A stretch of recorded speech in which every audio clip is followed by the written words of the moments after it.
ये मामला रायपुर का है, छत्तीसगढ़ की राजधानी रायपुर। 29 सितंबर को रायपुर पुलिस को एक महिला ने बिलासपुर से फ़ोन किया और फ़ोन करके ये बताया कि शहर में जो गंज पुलिस स्टेशन के इलाके में एक A1 नाम का लॉज है, उस लॉज के एक पर्टिकुलर कमरे में एक नौजवान की लाश पड़ी है।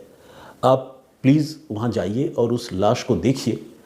अगर वो लाश है, कंफर्म है, तो प्लीज़ मुझे भी बताइए, क्योंकि मुझे उसके बारे में जानकारी मिली है और मैं उसके बाद आप लोगों को ये बताऊंगी कि आखिर ये हुआ क्या है, लाश कैसे वहाँ पर आई है। जब रायपुर पुलिस ने ये बात सुनी तो हैरान हो गई। उन्हें लगा कि भाई मामला कत्ल का है और कोई बिलासपुर से कोई महिला फ़ोन करके बता रही है और ये भी बता रही है कि किस लॉज के कौन से कमरे में लाश पड़ी है, तो ज़रूर वो महिला इस मर्डर के बारे में या इस लाश के बारे में जानती है। तो जो पुलिस है रायपुर की, वो फ़ौरन गंज थाने की पुलिस उस जगह पर पहुंची और उन्होंने लॉज का वो पर्टिकुलर कमरा खुलवाया जिसके बारे में बताया गया था, बिलासपुर से जिसके बारे में फ़ोन आया था। और जब पुलिस ने कमरा खोला तो वाकई अंदर खून से सनी एक नौजवान की लाश पड़ी थी। नौजवान की उम्र यही कोई 18-19 साल के आसपास रही होगी और उसके शरीर पर चाकुओं के कई वार थे और खासकर गला जो है वो चाकू से कटा हुआ था। क्लियर कट ये एक मर्डर का केस था। अब रायपुर की पुलिस इस मामले की गहराई में जाना चाहती थी। बिलासपुर से जिस महिला ने फ़ोन किया था उस महिला से पुलिस ने दोबारा बातचीत की और पूरे मामले को समझना चाहा और कहा कि आपने जानकारी दी है तो पुलिस को कोऑपरेट कीजिए। तो उस महिला ने जो कहानी सुनाई वो कहानी अपने आप में एक रोंगटे खड़े करने वाली कहानी है और साथ ही ये भी बताती है, दिखाती है ये कहानी कि नए उम्र के जो लड़के या लड़कियां हैं वो कई बार किस तरह भयानक जुर्म की घटनाओं में शामिल हो जाते हैं और ज़रा सा ध्यान अभिभावकों का या उनके पालकों का उन पर से हटता है तो वो कई बार बहुत ख़तरनाक और घातक साबित होता है। ये जो महिला थी वो 16 साल की एक लड़की की माँ थी। ये 16 साल की लड़की बिलासपुर की ही रहने वाली थी और वो रायपुर के रहने वाले एक लड़के के साथ अफेयर में थी जिस लड़के का नाम है मोहम्मद सद्दाम। तो मोहम्मद सद्दाम के साथ 16 साल की ये छोटी सी बच्ची अफेयर में थी और इसी अफेयर की बदौलत वो बच्ची जो है वो प्रेग्नेंट हो चुकी थी और सद्दाम बार बार ये कहता था अपनी गर्लफ्रेंड को, यानी 16 साल की उस लड़की को, कि वो अपना प्रेगनेंसी टर्मिनेट करवा दे और ये लड़की इस चीज़ के लिए राज़ी नहीं थी, वो तैयार नहीं थी। वो कहती थी मैं तुमसे शादी करूँगी। सद्दाम इस बात के लिए राज़ी नहीं था। सद्दाम मूल रूप से बिहार का रहने वाला था और वो रायपुर में रहकर कुछ किया करता था, पढ़ता था एग्जैक्टली या काम करता था, इसके बारे में मुझे जानकारी नहीं है, लेकिन उसका अफेयर इस लड़की से किसी ज़रिए से हो गया था। आज के ज़माने में सोशल मीडिया भी एक बहुत बड़ा ज़रिया है लड़का लड़कियों के को एक दूसरे से कनेक्ट होने के लिए। तो बहुत मुमकिन है कि सोशल मीडिया से ही दोनों अलग अलग शहरों के लोग एक दूसरे से मिले हों और इसके बाद जब उनके बीच में रिलेशन हुआ तो उसकी बदौलत वो लड़की प्रेग्नेंट हुई। लड़की इस प्रेगनेंसी को किसी भी तरह टर्मिनेट नहीं करना चाहती थी और वो चाहती थी कि सद्दाम उसके साथ शादी कर ले। आखिरी बार वो अपने प्रेमी से बातचीत करने के लिए और उसे राज़ी करने के लिए उसके बुलावे पर रायपुर आई थी और दोनों उसी A1 लॉज में ठहरे हुए थे। लेकिन इस लड़की की जो उम्मीद थी कि सद्दाम जो उसका प्रेमी है उसकी बात मानेगा और इस रिश्ते को एक नाम देगा, बच्चे को अपनाएगा पिता के तौर पर, लेकिन ऐसा हुआ नहीं। सद्दाम अपने साथ एक चाकू लेकर आया था और 28 और 29 सितंबर की रात को दोनों के बीच इसी प्रेगनेंसी और होने वाले बच्चे को लेकर काफ़ी तेज़ लड़ाई हुई और सद्दाम ने उसी चाकू को लहराते हुए इस 16 साल की बच्ची को काफ़ी डराया और कहा कि अगर उसने जो है इस प्रेगनेंसी को टर्मिनेट नहीं किया, गर्भपात नहीं करवाया, तो वो उसकी जान ले लेगा, इसी चाकू से उसकी हत्या कर देगा। दोनों प्रेमी प्रेमिका रात को लड़ते रहे और आखिरकार दोनों को नींद आ गई, दोनों सो भी गए। लेकिन आधी रात को ये जो लड़की है उसने अपने पार्टनर सद्दाम के नींद में होने का फ़ायदा उठाकर उसी चाकू से, जिस चाकू को सद्दाम लेकर आया था और इस लड़की को डरा रहा था, उसी चाकू से उसने सद्दाम का गला रेत दिया। इसके बाद उसने सुबह उठकर वो उस कमरे से निकली, कमरे का ताला लगाया, चाबी अपने साथ लेकर गई, सद्दाम का मोबाइल फ़ोन अपने साथ लेकर गई, चाबी जो है वो कहीं रेलवे ट्रैक पर उसने फेंक दी और सीधे अपने घर बिलासपुर चली गई। लेकिन बिलासपुर जाने के बाद उसने अपनी माँ को पूरी घटना सच सच बता दी। यहाँ इस लड़की ने एक अच्छा काम किया। हालांकि हत्या करने के लिए मैंने उसको अच्छा काम नहीं कह रहा हूँ, लेकिन अपने पेरेंट्स को चाहे जितनी भी बात बिगड़ गई हो जाकर बता दिया ये सही था। तभी इस मामले को पुलिस तुरंत सुलझा भी पाई, उस बॉडी को भी बरामद कर पाई और बाकी इस लड़की जो कि महज 16 साल की है उसे भी पुलिस ने एप्रीहेंड किया है, यानी पकड़ा है और अब उसे सुधार गृह भेजा जाएगा। लेकिन ये पूरा घटनाक्रम जो है ये कमोबेश सूरजपुर वाले घटनाक्रम की तरह ही है, जिसमें दोनों पार्टनर एक दूसरे से किसी बात पर लड़ते हैं और एक पार्टनर दूसरे पार्टनर की हत्या कर देता है। फ़र्क बस ये है कि उस घटना में वजह शराब थी और इस घटना में वजह जो है एक प्रेगनेंसी थी। तो ये दोनों घटनाएं अपने आप में काफ़ी खौफनाक हैं और छत्तीसगढ़ से हैं।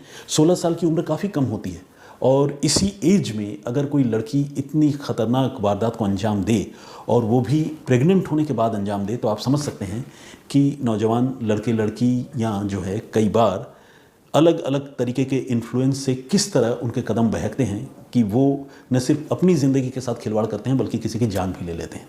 अब आइए आपको दूसरी कहानी या दूसरे घटना के बारे में बताता हूँ। छत्तीसगढ़ में एक ज़िला है सूरजपुर। इसी सूरजपुर ज़िले में 28 सितंबर की सुबह एक बड़ी दहलाने वाली एक वारदात हुई। 28 सितंबर यानी 28 सितंबर 2025, पिछले महीने की ये बात है।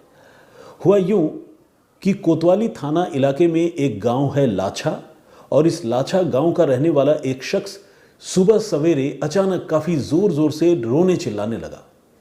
उसके रोने और चिल्लाने की आवाज़ सुनकर जो आसपास के लोग थे, आसपास रहने वाले लोग थे, वो इस शख्स के घर पहुँचे और इससे पूछा कि भाई क्या बात है। वो घर से बाहर निकल आया और उसने कहा कि अंदर आकर देखो रानिया के साथ क्या हो गया। रानिया कोई और नहीं बल्कि इस आदमी की बीवी थी जो इसी के साथ रहती थी और घर में 2 ही लोग थे। तो जब आस पड़ोस के लोग बार बार इस आदमी के कहने पर और उसके रोने पर घर के अंदर गए तो उन्होंने देखा कि रानिया की गला कटी हुई लाश उसके बिस्तर पर पड़ी हुई है और आसपास काफ़ी खून बिखरा हुआ है।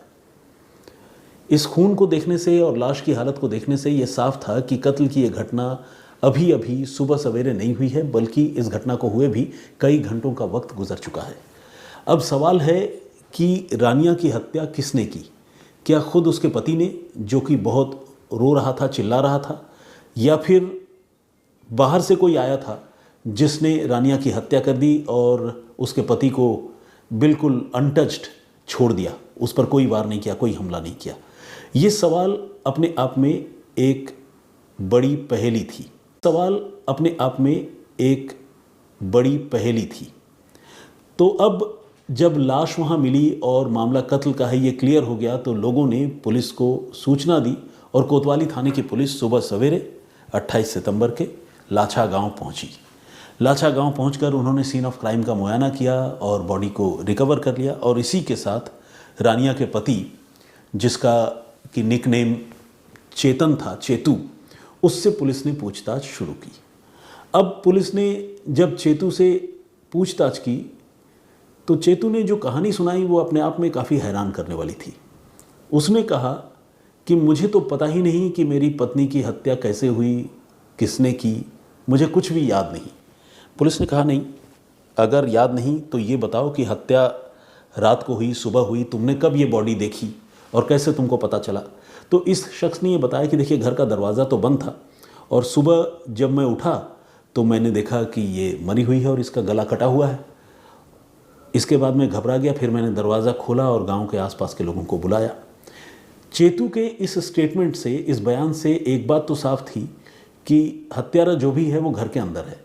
अब घर में 2 ही लोग थे, एक की मौत हो चुकी है और एक ज़िंदा है। तो फिर ऐसे में जो ज़िंदा है ज़ाहिर है शक की सुई उसी की तरफ जाएगी। तो पुलिस ने कहा कि अच्छा ठीक है, बीती रात को यानी 27 सितंबर की रात को तुम्हारे और रानिया के बीच क्या क्या बात हुई थी और तुम लोग कब सोने के लिए गए थे, जहाँ तक तुमको सारी बातें याद है वहाँ तक की पूरी कहानी हमें सुनाओ। इस पर रानिया के पति चेतू ने जो बताया उसने अपने आप में पूरी कहानी साफ कर दी और वो कहानी जो है वो काफ़ी हैरान करती है। असल में रानिया और उसका पति अक्सर ही साथ बैठकर शराब पीते थे और दोनों शराब के नशे में इतनी धुत हो जाते थे कि उन्हें अपना ही होश नहीं रहता था। अक्सर शराब के नशे में दोनों के बीच कहा-सुनी और लड़ाई झगड़े भी हुआ करते थे, लेकिन फिर भी ये सिलसिला पीने पिलाने का साथ में बैठकर ये लगातार लंबे समय से चला रहा था। 27 सितंबर की जो कहानी चेतू ने पुलिस को सुनाई उसके मुताबिक वो और रानिया हमेशा की तरह बैठकर शाम को शराब पी रहे थे और शराब पीने के बाद जो है उनके बीच में किसी बात को लेकर लड़ाई हुई थी। यहाँ तक की बात जो है वो चेतू को याद था। अब पुलिस ने पूछा कि इसके आगे क्या हुआ, लड़ाई के बाद क्या हुआ। उसने कहा इसके बाद मुझे नहीं पता, मैं सो गया और जब मेरी नींद खुली तो मैंने देखा कि रानिया की जान जा चुकी है, उसका गला कट चुका है। पुलिस ने जब सीन ऑफ क्राइम का बारीकी से मुआयना किया तो वहीं पर पुलिस को एक चाकू भी मिला। ये चाकू कहीं बाहर से लाया गया किसी बाहर के आदमी का हथियार नहीं था, बल्कि उन्हीं का चाकू था, इसी दंपत्ति का चाकू था जिसका इस्तेमाल वो रोज़मर्रा के काम के लिए किया करते थे। इसके बाद पुलिस ने जब चेतन यानी चेतू को और सस्टेन्ड तरीके से हिरासत में लेकर उससे पूछताछ की तो उसने असली कहानी सुनाई। उसने कहा कि देखिए मुझे पूरी तरह तो याद नहीं है, लेकिन मुझे इतना ज़रूर याद है कि बीती रात जब मेरी अपनी पत्नी से लड़ाई हुई तो उस लड़ाई के बाद मैंने इसी चाकू से उसके गले पर हमला किया था और इसके बाद वो छटपटा रही थी, मुझे यहाँ तक भी याद है। लेकिन उसके बाद मुझे नींद आ गई, मुझे उसके बाद क्या हुआ इसका होश नहीं है। सुबह जब मेरी आँख खुली तो मैंने देखा कि वो मर चुकी है। अब ये कहानी तकरीबन क्लियर हो चुकी थी। कहानी ऊपर से तो काफ़ी कॉम्प्लिकेटेड लग रही थी, लेकिन कॉम्प्लिकेटेड बिल्कुल नहीं थी। मामला ओपन एंड शट था। मामला कुछ यूँ था कि ये पति पत्नी 27 सितंबर की रात को भी साथ में बैठकर शराब पी रहे थे, लेकिन शराब पीते पीते दोनों के बीच में कहासुनी हुई। वो कहासुनी लड़ाई झगड़े में तब्दील हो गई और इस चेतन ने शराब के नशे में धुत होकर अपनी पत्नी रानिया का गला चाकू से काट दिया और उसे इतना ज़्यादा नशा था कि उसने अपनी पत्नी की हत्या करने के बाद वहीं अपनी पत्नी के बगल में ही पूरी रात निकाल दी और वो गहरी नींद सोता रहा अपनी पत्नी की लाश के बगल में। उसे ये पता ही नहीं था कि जिस तरह से उसने चाकू से अपनी पत्नी पर हमला किया है, उसका गला काटा है, उससे उसकी मौत भी हो गई है। गुस्से में उसने इस घटना को अंजाम तो दिया, लेकिन इसके बाद वो गहरी नींद सो गया और सुबह जब उसकी नींद खुली तब न सिर्फ उसकी नींद खुली बल्कि उसे होश भी आया और उसे तब इस घटना का एहसास हुआ। लेकिन चूंकि वो घबरा रहा था तो इसीलिए गाँव वालों से लेकर पुलिस तक को वो पूरी कहानी पहले सच सच सीधा सीधा नहीं बता रहा था, बल्कि बेनिफिट ऑफ डाउट लेने की कोशिश कर रहा था, ये कहते हुए कि उसे कुछ याद नहीं, वो रात को गहरी नींद सो गया था। लेकिन जब पूरे सीक्वेंस को पुलिस ने समझा और पुलिस ने देखा कि घर में किसी भी बाहरी आदमी के एंट्री के कोई निशान नहीं है, जो आलाए कत्ल है यानी हथियार जो है वो भी घर में ही मौजूद था, वो भी घर का ही था और जिस तरह से खून के छींटे जो है चेतन के ऊपर भी थे और घर में हर तरफ बिखरा हुआ था, उसे देखकर ये क्लियर था कि इस घटना को अंजाम देने वाला कोई और नहीं बल्कि चेतन ही था। आसपास के लोगों से जब पुलिस ने इन दोनों के बारे में बातचीत की तो पड़ोसियों ने भी बताया कि हाँ, ये दोनों पीने पिलाने के आदी थे और अक्सर साथ में बैठकर शराब पिया करते थे। अब सोचिए कि ये शराब कितनी ख़तरनाक चीज़ है कि इंसान जो है अपना आपा तो खो ही बैठता है कई बार गुस्से में, लेकिन उसे कुछ भी, जो बहुत ज़्यादा पीता है कई बार उसे कुछ भी सेंस नहीं रहता। वो न सिर्फ अपना बल्कि दूसरों का भी भयानक नुकसान करता है। यहाँ पर तो एक शख्स ने अपनी पत्नी की हत्या कर दी और उसे खुद इस बात का होश ही नहीं रहा कि उसने हत्या कर भी दी है और पत्नी की लाश के साथ ही सारी रात वो सोता रहा। तो ये एक कहानी थी जो ओपन एंड शट था। इसमें कोई बहुत कॉम्प्लिकेटेड इन्वेस्टिगेशन तो नहीं थी, लेकिन इतना ज़रूर है कि जिस तरह से इस घटना को एक पति ने अंजाम दिया शराब के नशे में, वो घटनाक्रम अपने आप में शॉकिंग लगती है।